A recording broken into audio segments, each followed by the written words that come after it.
Okay தயவு சாட்லோ சமயத்தில் ஆடுகளத்தை அலங்கரித்துக் கொண்டிருக்கின்ற காலை சிவகங்கை மாவட்டம் வெள்ளலூர் நாடு பெரிய ஒக்கப்பட்டி மந்தை கருப்பண்ணசாமி கோவில் மிஸ்டர் ஒயிட் காலை.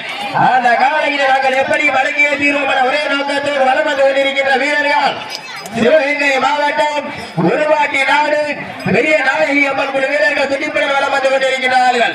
இந்த கடுமையான போட்டியிலே இந்த கடுமையான போராட்டத்திலே பரிசு தொகையும் சிறப்பு பரிசினை பெறுவதற்கு காலையும் திறந்த காலை வீரர்களும் சிறப்பான வீரர்கள் சிறப்பான காலைக்கு பெருமை சேர்த்திடவா சிறப்பு மிக்க வீரர்களுக்கு பெருமை சேர்த்திடவா ஒரு காலைக்கு பெருமை சேர்த்திடவா 9 கல்லூரி மாணவர்களுக்கு பெருமை சேர்த்திடவா வீரர்கள் நெருங்கி கொண்டிருக்கின்றன ஆளுகள் கலந்து கொண்டிருக்கின்றன. பரிசு தொகையும் சிறப்பு பரிசினையும் பெறுவதற்கு இருவிழி ஆட்டமா அளவிலி நோட்டமா ரொம்பால் விரட்டுகின்ற காலையா அது வம்புக்கு இழுக்க துடிக்கின்ற வீரர்களா யார் என்று பொறுத்திருந்த பார்ப்போம். சீனியர்கள் கைதட்டுங்கள் வீரர்களை உற்சாகப்படுத்தினார். உங்களது கர ஓசை வீரர்களின் ஊக்கம் அருந்து ஆக்கம் சிறப்பு பரிசாக லிவிராஜா சார்பாக 501 வழங்க தந்து கொண்டிருக்கிறார்கள். அத்துணை சிறப்பு பரிசுகளையும் விழாக்குள் வழங்க இருக்கின்ற பரிசுகளை விடுவதற்கு மாட்டினுடைய உரிமையாளருக்கு பெருமை சேர்த்திடவா வீரர்களுக்கு